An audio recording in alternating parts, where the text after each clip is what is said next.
안녕하세요. 심리난로의 난로입니다. 오늘은 이별 통보를 받은 이후 어떻게 하면 재회 성공 가능성을 높일 수 있는지 구체적으로 한번 알아보겠습니다. 매우 강한 버전이기 때문에 여러분의 상황에 맞는지 잘 고민해 보신 후 시도하시길 당부드리겠습니다. 자, 여러분과 제가 전혀 예상하지 못한 상황에서 이별 통보를 받으면 대부분의 경우 일단 황당함을 느끼고 울컥하기도 하죠. 그래서 상대에게 이유에 대해서 묻지만 상대는 대답을 잘 하지 않거나 피하는 경우가 많습니다. 그럼 어떻게 하나요?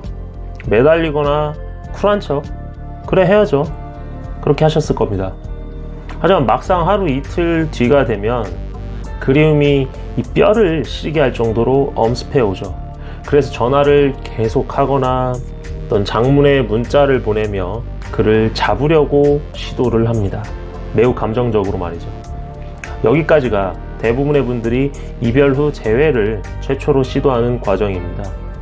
자, 이제부터는 제가 매우 강하게 시도할 수 있는 방법을 말씀드릴게요.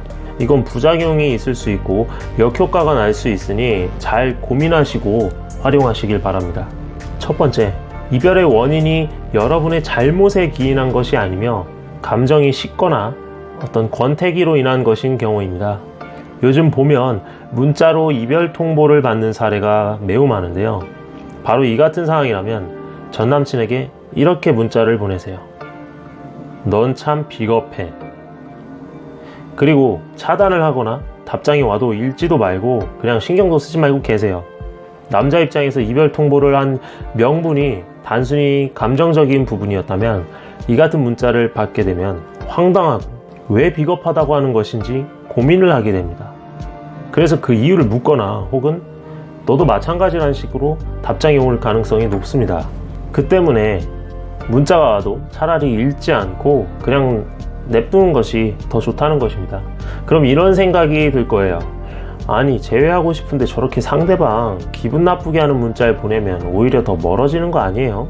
물론 그럴 수도 있는데 이별 원인이 여러분에게 있지 않기 때문에 기분이 나쁜 것보다는 도대체 왜 비겁하다고 했는지 의문이 더 강하게 들 거예요. 그걸 노린 것이기 때문에 일단은 상대에게 답장이 오면 그 자체로도 충분합니다.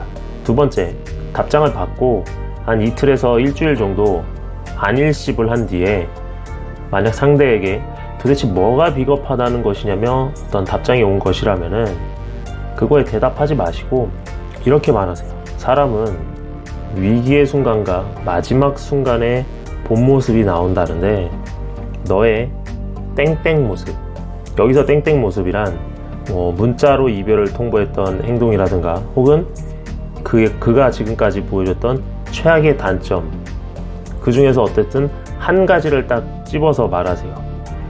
너의 땡땡 모습은 나조차도 감당이 안 돼. 잘 살아. 안녕. 끝이에요. 갑자기 이게 무슨 소리냐고요? 바로 그게 핵심입니다, 여러분.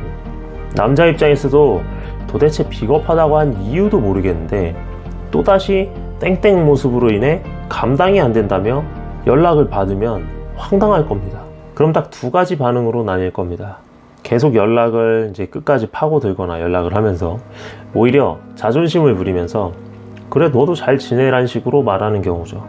하지만 두 경우 모두 남자 입장에서는 뭔가 꺼림칙한 느낌을 지울 수 없을 겁니다. 왜냐하면 남자는 대체적으로 이별을 고할 때 큰 문제 없이 그냥 조용히 깔끔하게 끝내고 싶어 하는데 전 여자친구가 오히려 더 강하게 나오기 때문입니다. 일단 상황이 여기까지 진행이 되면 전 남친 입장에서는 무의식적으로 여러분과의 추억을 회상하며 비겁하다고 한 이유가 무엇인지 찾기 시작합니다. 계속 그 이유를 생각하는 건 아니지만 종종 왜 그런 말을 했는지 답답해서라도 생각을 하게 된다는 것이죠. 그리고 바로 이게 우리가 노리는 점입니다.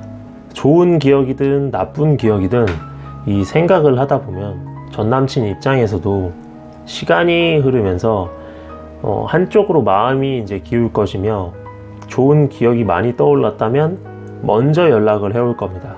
어쨌든 이렇게 연락을 주고 받았다면 이제 공백기를 한 달 정도 여유를 두고 갖는 겁니다. 그동안 뭐 공백기를 갖는 동안 해야 할 것들도 있지만 말이 길어지는 것 같아서 여기까지만 말하겠습니다. 그리고 공백기를 가지면서 전남친에게 연락이 오면은 그때는 전남친 텐션에 맞춰서 똑같이 응답을 해주면 좋습니다.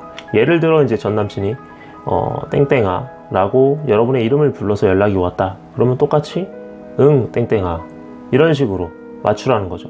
뭐 밥 먹었어 땡땡아 이러면은 여러분도 똑같이 밥 먹었어 이런 식으로. 괜히 여기서 한 발자국 더 나아가서 묻지도 않은 본인의 이야기를 하면 안 된다는 뜻입니다. 이와 관련해서는 제 이전 영상들도 있으니까 참고하시기 바랍니다.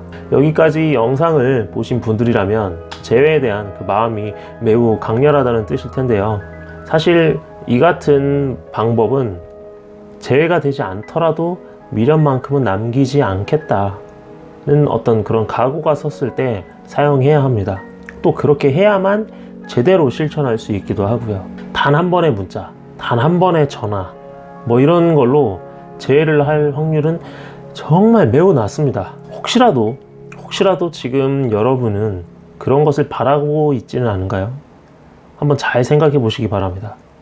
만약 그런 마음이라면 재회를 시도조차 하지 않으시길 당부드립니다. 왜냐하면 그게 정신건강에 더 좋기 때문입니다. 연애는 인생입니다. 지금까지 심리난로의 난로였습니다.